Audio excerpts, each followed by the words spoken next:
My daughter-in-law smiled sweetly across the dinner table and said, "Oh, don't mind Dorothy. She's just our live-in help. Keeps the house tidy for us."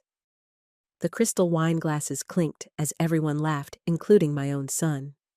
I stood there holding a serving bowl of mashed potatoes I'd spent 2 hours making, wearing the same apron I'd worn to feed Nathan as a baby, and felt my entire world collapse into that single devastating moment. I'm Dorothy Whitman, 72 years old, and until that October evening, I believed I knew exactly who I was. I was Nathan's mother, the woman who'd raised him alone after his father walked out when he was 4. I was the retired head librarian who'd spent 43 years organizing other people's stories, never imagining my own would become such a tragedy. I was the woman who'd inherited this sprawling Victorian house from my grandmother and gladly shared it with my only child when he married Brianna 3 years ago. But in that moment, surrounded by her parents and their country club friends, I realized I'd become something else entirely invisible. The laughter continued around the mahogany dining table I'd polished that morning. Brianna's mother, a sharp-featured woman named Patricia, who always looked at me like I was tracking mud through her daughter's life, raised her wine glass higher. "Well, it's so hard to find good help these days. You're lucky she came with the house." More laughter. Nathan didn't even look at me.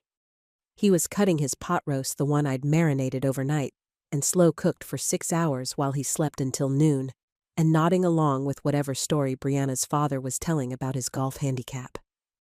The same hands that I'd held when he took his first steps, that I'd bandaged when he fell off his bicycle, that I'd applauded at every school play, and graduation just kept cutting and chewing, as if I wasn't standing 3 feet away being discussed like furniture. I set the serving bowl down with the gentlest touch I could manage, even though something inside me wanted to hurl it against the wall and watch the ceramic shatter like my dignity had just done. Instead, I smoothed my apron and walked quietly to the kitchen, my slippers making soft whisking sounds against the hardwood floors I'd mopped that afternoon. In the kitchen, I gripped the edge of the counter and stared out the window at the garden I'd tended for the past 15 years since I moved back to Millbrook after retiring. The tomato plants were heavy with late-season fruit, the marigolds still bright orange despite the October chill.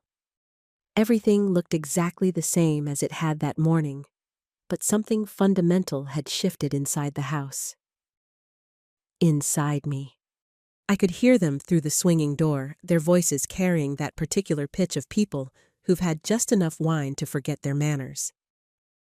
"Brianna's event planning business is absolutely taking off," Patricia was saying. "She just landed the Hendricks anniversary party. 500 guests. The profit margins in luxury events are incredible." Brianna added, her voice carrying that breathy quality she used when she wanted to sound important. "We're looking at expanding into destination weddings next year. Maybe the Hamptons." I knew about the event planning business.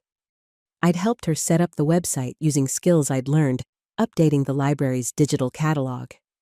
I'd even let her use the formal dining room for client meetings, moving my grandmother's china cabinet to make space for her presentation easel. What I didn't know was how she could afford the designer clothes that kept arriving in packages, or the new BMW sitting in my driveway, or the weekend trips to Chicago she and Nathan took every month. Nathan's voice joined the conversation. "We're really building something here. This house is perfect for entertaining clients. The history, the architecture, it sells itself. My house. The house my grandmother built with her husband in 1924, where she raised 4 children, including my mother. The house where I'd spent every summer as a child, learning to bake bread in the enormous kitchen and reading Nancy Drew mysteries in the tower room. The house I'd lovingly restored after inheriting it, spending my entire teacher's pension on new wiring and plumbing, and a roof that wouldn't leak during Midwest thunderstorms. But Nathan spoke about it like he'd discovered it, like his vision and Brianna's business sense had transformed it into something valuable. As if I was just the caretaker who happened to sleep in the back bedroom and wash their dishes. I walked through the butler's pantry to the narrow back stairs, climbing slowly to the second floor, while their laughter echoed behind me. My bedroom was at the end of the hall, the smallest of the 5 bedrooms, the one I'd chosen when they moved in, because I wanted them to feel comfortable. The master bedroom had better light and a view of the garden. The guest rooms were more spacious. I'd taken the servants' quarters, I realized now, because that's how I'd been thinking of myself all along. Sitting on the edge of my narrow bed, I looked around at the room that held everything I owned. My mother's jewelry box on the dresser. The framed photo of my parents on their wedding day. The stack of books I kept meaning to read, but never had time for, because I was always cooking or cleaning or running errands for Nathan and Brianna. The room was neat and sparse, almost austere compared to the richly decorated spaces downstairs that Brianna had filled with expensive furniture and artwork she'd bought for the business. I could still hear them through the floorboards. Someone was telling a story about wine tasting in Napa. Brianna was laughing that silvery sound she made when she wanted people to notice her. Nathan was probably leaning back in his chair, my chair at my table, playing the successful businessman, even though he'd been unemployed for 8 months, and I'd been paying the property taxes and utilities with my Social Security checks. The truth settled over me like a heavy quilt. I wasn't their live-in help. I was worse than that. I was the woman paying for their lifestyle while they played house in my inheritance and introduced me to their friends as hired help. I was the woman who'd raised a son who could sit silent while his wife humiliated the person who'd sacrificed everything for him. I didn't sleep that night. I lay in the dark, listening to the house settle around me, the familiar creaks and sighs of old wood that had always been comforting, but now felt ominous. At some point, I heard car doors slamming as Brianna's parents left, and later the soft murmur of Nathan and Brianna's voices as they went to bed in the master suite. But I stared at the ceiling until dawn crept through my small window, and something hard and cold and final crystallized in my chest. The next morning, I made breakfast like always. Eggs Benedict for Brianna, who was trying to impress a potential client coming for brunch. Coffee cake from my mother's recipe. Fresh orange juice squeezed by hand, because Brianna insisted the store-bought kind was too acidic. I set the table with the good china and the silver that had been my grandmother's wedding gift, arranging everything perfectly, because that's what I did. I made things perfect for other people.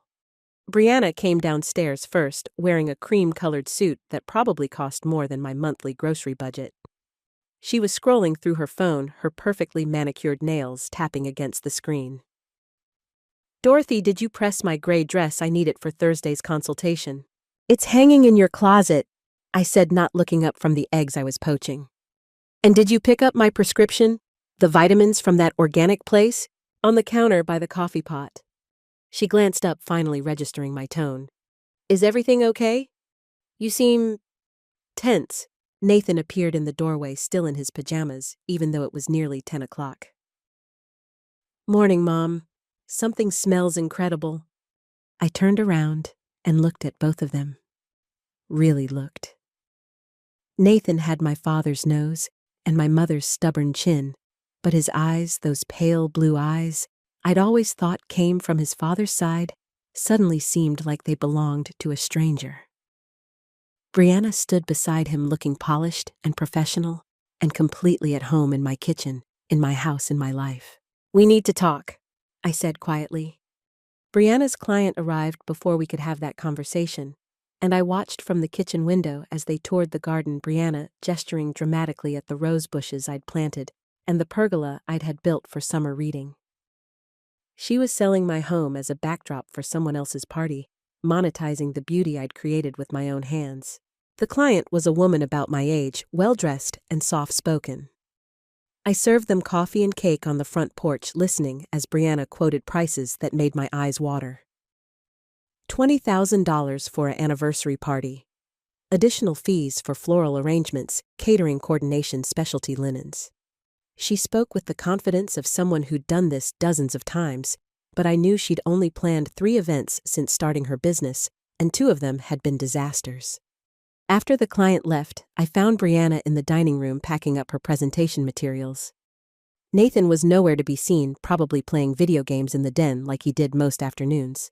"How much of that do you actually have?" I asked. She looked up startled. "What do you mean?" "The inventory you just promised. The specialty linens, the vintage china, the outdoor furniture for cocktail setups. How much of it exists?" Her laugh was forced. "Dorothy, I don't understand." "I understand perfectly." I sat down across from her at the table where I'd been humiliated the night before. "You're selling services you can't provide using my house as collateral for promises you can't keep." Brianna's composure slipped for just a moment, and I saw something calculating and desperate flicker across her face. Then the mask slipped back into place. "I'm building a business. Nathan and I are building our future. With my money, in my house, while introducing me as your maid." That was just... Patricia can be difficult. I was trying to keep things simple. Simple. I repeated the word like it was something sour I needed to spit out. What's simple about lying to your clients? What's simple about letting your husband's mother pay your bills while you pretend to be successful? She stood up abruptly, her chair scraping against the hardwood. "I don't have to listen to this. Nathan..." He appeared so quickly, I wondered if he'd been listening from the hallway. "What's going on?" "Your mother is having some kind of episode," Brianna said, her voice shifting into the tone she used when she wanted sympathy. "She's accusing me of lying about my business, saying horrible things." "Mom?" Nathan's voice carried a warning I'd never heard before. "Brianna's under a lot of stress. Her business is just getting started." I looked at my son, this man I'd raised, whose college tuition I'd paid by working extra shifts at the library, whose wedding I'd funded by cashing in my retirement savings, and saw a stranger. "What business, Nathan?" "She has a website and some business cards. Where are her employees, her equipment, her office?" "She works from here," he said defensively. "This is her office." "This is my house?" The words came out harder than I'd intended. "My house that I inherited from my grandmother? My house that you moved into because you couldn't afford rent? My house where I pay the utilities and the property taxes while she plays dress-up entrepreneur?" The silence that followed was thick with years of unspoken resentment. Brianna crossed her arms and stared at me with open hostility. Nathan looked back and forth between us like he was watching a tennis match, unable or unwilling to choose a side. Finally, Brianna spoke. "If that's how you feel, maybe Nathan and I should look for somewhere else to live." It was a threat disguised as a solution, and we all knew it. She expected me to back down, to apologize, to return to my role as the grateful mother who was lucky to have their company. But something had broken in me the night before, something that couldn't be repaired with apologies or pretending. "Maybe you should," I said. Nathan's face went pale. "Mom, you don't mean that." "I mean exactly that." I stood up and walked to the window, looking out at the garden where I'd spent countless hours creating something beautiful. "I've spent 3 years watching you two play house with my inheritance while treating me like hired help. I'm 72 years old, Nathan. I don't have time to waste on people who don't see my worth." That afternoon, after they'd retreated upstairs for a whispered argument I could hear through the ceiling, I walked to the library. It was a small brick building downtown, built with Carnegie funding in 1912, and it still felt like coming home, even though I'd been retired for 7 years. The current head librarian, a capable woman named Sarah, who'd been my assistant for years, looked up from the circulation desk with a smile that faded when she saw my expression. "Dorothy, what's wrong?" "I need to use the research computers," I said. "And I need your help with something delicate." We spent 2 hours in front of the computer screen, and what we found made my stomach turn. Brianna's business was indeed mostly fictional. The website Sarah helped me investigate showed glowing testimonials from events that had never happened. The photos of her work were stolen from other planners' websites. The vendor relationships she bragged about were non-existent. But worse than the lies were the debts. Sarah showed me how to search public records, and what we discovered was a trail of unpaid bills, defaulted credit cards, and small claims court filings. Brianna owed money to caterers, florists, and rental companies all over the county. The BMW in my driveway was 3 months behind on payments. The designer clothes were purchased with credit cards that were maxed out and overdue. "Dorothy," Sarah said quietly, "this looks like fraud. She's taking deposits for events she can't possibly deliver." I stared at the screen at the evidence of my daughter-in-law's deception and felt something I hadn't experienced since I was a young librarian dealing with difficult patrons, a cold, calculating anger that sharpened my focus instead of clouding it. "Can you print all of this?" I asked. "Of course. But what are you going to do?" I didn't answer right away. Instead, I walked to the window that overlooked Main Street, watching the familiar rhythm of small-town life. People going about their daily business, unaware that a few blocks away, in the beautiful Victorian house everyone admired, a drama was unfolding that would change everything. "I'm going to protect myself," I said finally. "And I'm going to find out who I really am." That evening, I cooked dinner like nothing had happened. Pot roast again, because it was Nathan's favorite, with roasted vegetables and fresh bread I'd made that afternoon while they were out. I set the table with everyday dishes instead of the good china, and I called them to dinner with the same voice I'd used for years. They came down cautiously like children who weren't sure if they were still in trouble. Brianna had changed into casual clothes and pulled her hair back, trying to look less intimidating. Nathan kept glancing between us, clearly hoping the tension had dissipated. "This smells amazing, Mom," he said, taking his usual seat. "You always make the best pot roast." I served their plates and sat down with my own modest portion. For several minutes, we ate in silence, the only sounds the clinking of silverware and the soft tick of the grandfather clock in the hallway. Finally, Brianna cleared her throat. "Dorothy, I want to apologize for last night. Patricia can be difficult.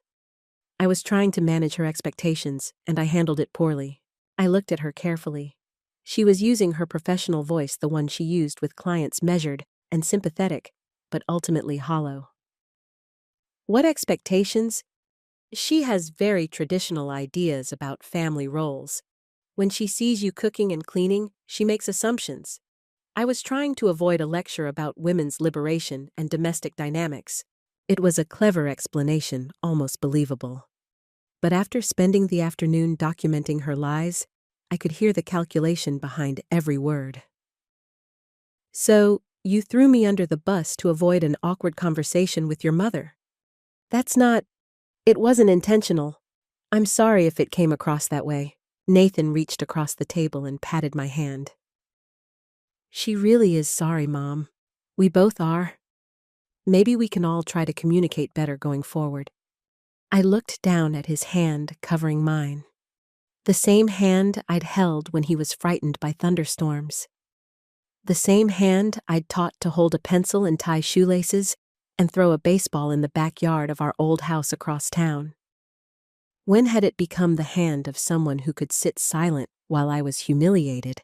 "Nathan," I said quietly, "do you remember when you were 12 and you wanted to quit piano lessons?" He blinked, confused by the change of subject. Yeah, I guess. You said they were boring and you wanted to play baseball instead. Do you remember what I told you?" "Something about finishing what you start." "I told you that quitting was easy, but that you'd regret it later. That the person you'd become would thank you for pushing through the hard parts." I pulled my hand out from under his. "I also told you that respect was earned through consistency. That people judge you by how you treat others when no one's watching." The color drained from his face as he understood where I was going. I kept paying for those piano lessons, even when money was tight, because I believed in the person you could become. I worked double shifts at the library to afford your baseball equipment, because I wanted you to have choices. I sacrificed my own dreams, my own comfort, my own social life to give you every opportunity I never had. I stood up, leaving my dinner half finished. Last night, when your wife called me your live-in help and everyone laughed, that was your chance to show me who you'd become?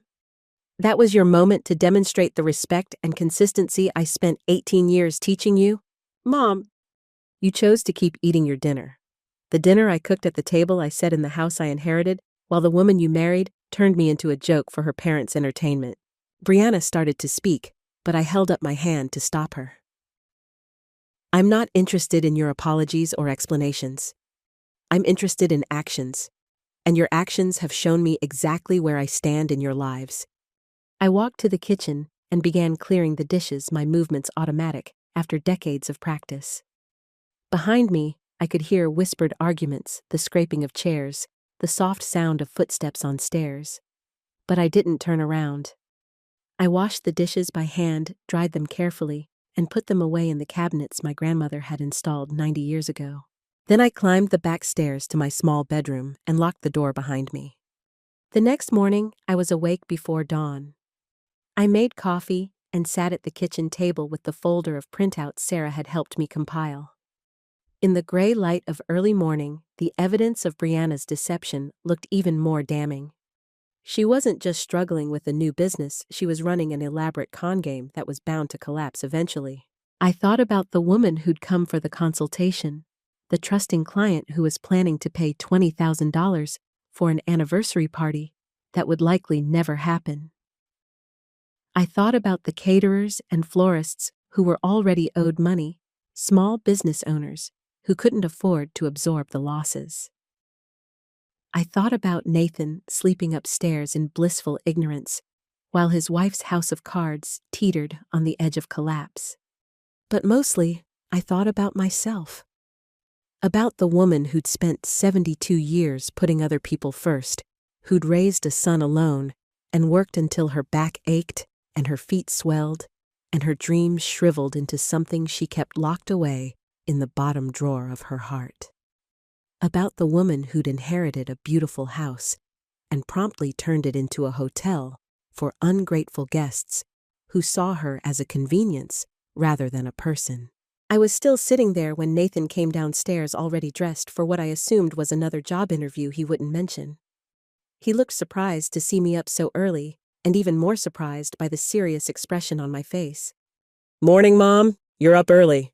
"I've been thinking," I said, gesturing to the chair across from me. "Sit down, please." He poured himself coffee and joined me at the table, his eyes wary.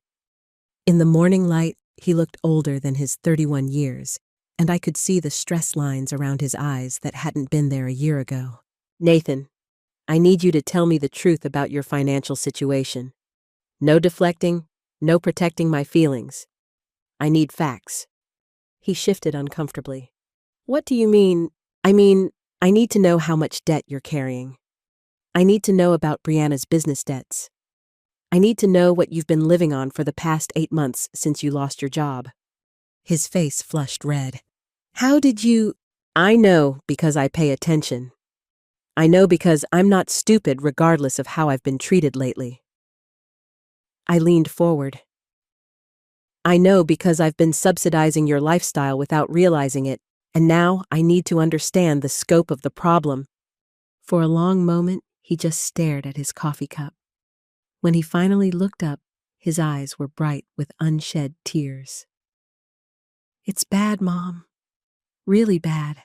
The story that came out over the next hour was worse than I'd imagined.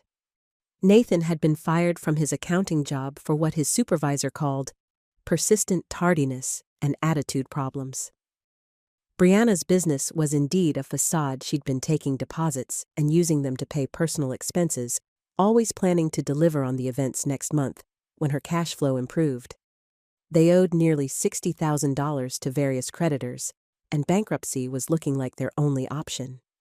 "We kept thinking we could turn it around," Nathan said, his voice barely above a whisper. "Brianna was so confident, so sure that the next client would be the one to put us over the top. And you were here taking care of everything, making it seem like we were okay. While I paid the utilities and property taxes and groceries, we never asked you to—" "You never offered to pay them either." I stood up and walked to the window, watching the morning sun illuminate the garden. Nathan, I love you. I will always love you. But I can't enable this anymore. What does that mean? I turned back to face him. It means you and Brianna need to find somewhere else to live. You need to declare bankruptcy or work out payment plans with your creditors. You need to face the consequences of your choices without using me as a safety net. His face crumpled. Mom, we can't afford. Then you'll have to figure it out. The same way I figured out how to raise you alone when your father left. The same way I figured out how to pay for your college and your wedding and every other crisis you've had since you turned 18. He was crying now, quietly but steadily. I'm sorry. I'm so sorry, Mom. I never meant for it to get this bad. I know you didn't. But intentions don't pay bills or rebuild trust. I sat back down and reached across the table to touch his hand. I'm not abandoning you, Nathan. But I'm not rescuing you either. There's a difference. That afternoon, while Nathan and Brianna went to meet with a bankruptcy attorney, I drove to the other side of town to visit a place I hadn't been in 15 years. The Millbrook Cemetery sat on a hill overlooking the river, its old trees casting long shadows over weathered headstones and carefully tended graves. I parked near the maintenance shed and walked the familiar path to the Whitman family plot. My grandmother's grave was marked with a simple granite stone that bore her name, dates, and the inscription, Beloved Wife and Mother. Next to it was my grandfather's matching stone, and beyond that, the graves of my parents. I'd visited regularly for years after moving back to town, but something about living in their house again had made the cemetery feel redundant. They were everywhere in that Victorian in the walls, they'd painted the gardens, they'd planted the memories that lived in every corner. But standing here now, I felt their presence differently. Not as ghosts or memories, but as witnesses to the choices I was making. My grandmother had been a strong woman, the first in her family to attend college, the first to own property, the first to run her own business. She'd owned a small millinery shop downtown and supported my grandfather through the Depression by selling hats to women who needed to feel beautiful despite their circumstances. I think I've been a disappointment to you, I said aloud, feeling foolish but needing to say the words. I had your house and your courage and your intelligence, and I used it all to enable someone who doesn't even see me. A wind picked up, rustling the oak leaves overhead and carrying the scent of approaching rain. In the distance, I could hear the river running over the small dam that had powered the old mill, the sound that gave our town its name. But I'm going to fix it, I continued. I'm going to stop being invisible. I'm going to stop apologizing for taking up space in my own life. I stayed until the first fat raindrops began to fall, then drove home through streets I'd known since childhood. Millbrook was the kind of place where 3 generations of a family might live within walking distance of each other, where the high school football games still drew half the town on Friday nights, where people still waved at neighbors from their front porches. It was a good place to grow up, and it had been a good place to grow old, but it was also the kind of place where people noticed things like when the head librarian's son moved back into her house, or when expensive cars appeared in driveways, or when someone's fortunes changed dramatically. By the time Nathan and Brianna returned from their lawyer meeting, I'd made my decision. I was in the kitchen making soup when they came through the back door, both of them looking like they'd been through a war. Brianna's perfect makeup was smudged, and Nathan's shirt was wrinkled like he'd been running his hands through his hair. They sat at the kitchen table without speaking, while I ladled soup into bowls and cut thick slices of the bread I'd baked that morning. How did it go? I asked, though their expressions had already given me the answer. Chapter 7. Bankruptcy. Nathan said quietly. All our credit cards, the car loan, the business debts. It'll wipe out everything, but we'll have to give up the BMW and liquidate any assets we have. Which is basically nothing, Brianna added bitterly. Everything we bought was on credit. I served their soup and sat down with my own bowl. What did the lawyer say about housing? We can stay in our current residence for up to 60 days while we look for something we can afford, Nathan said, not quite meeting my eyes. But after that, you'll need to find an apartment. I finished the sentence he couldn't say. Something within your budget. Brianna looked up sharply. You're really going to make us homeless! I'm not making you anything. You made choices, and now you're dealing with the consequences. I ate a spoonful of soup, tasting the herbs I'd grown in my own garden. I've already contacted a real estate agent. The house will be going on the market next week. The silence that followed was deafening. Nathan stared at me like I'd announced I was joining the circus. You're selling the house. I'm selling the house. But this is our home. This is where we live. This is where you've been living. But it's my house, Nathan. It's always been my house. And I've decided I don't want to live here anymore. The truth was, I hadn't fully decided where I would live.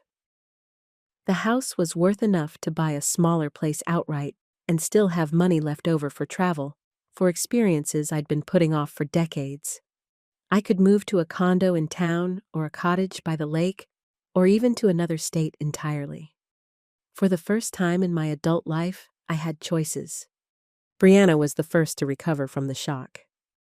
You can't just uproot our entire lives because you're upset about a dinner party.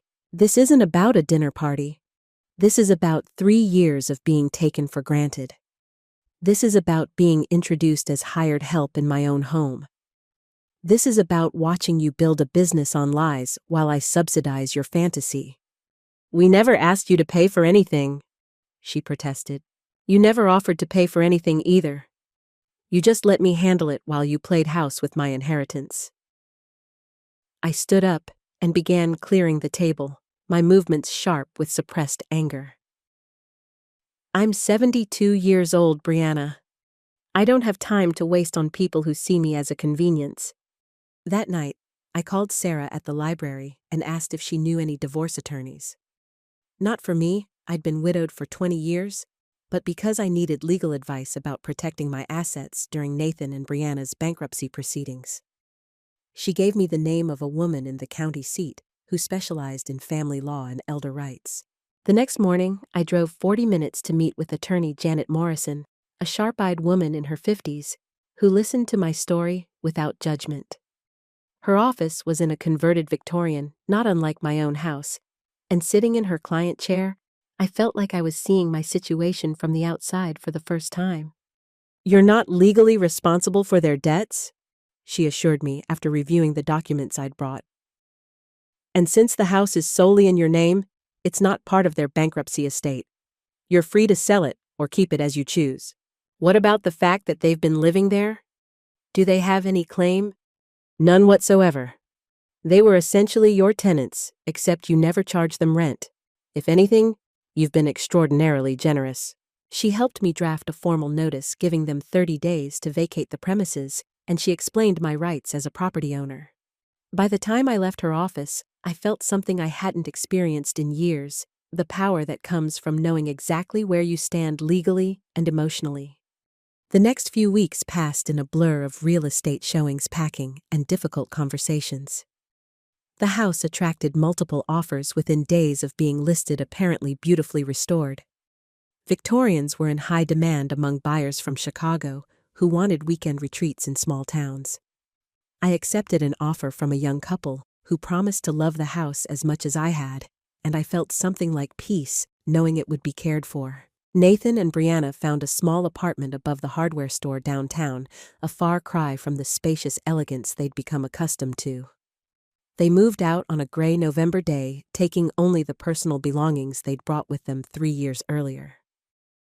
I watched from the window as they loaded boxes into a rented truck, and I felt sad, but not guilty. Sad for the relationship we'd lost, but not guilty for finally protecting myself. The day after they left, I was packing books in the library when I found something that changed everything. Hidden behind a row of old atlases was a manila envelope with my name written on it, in my sister Clara's distinctive handwriting.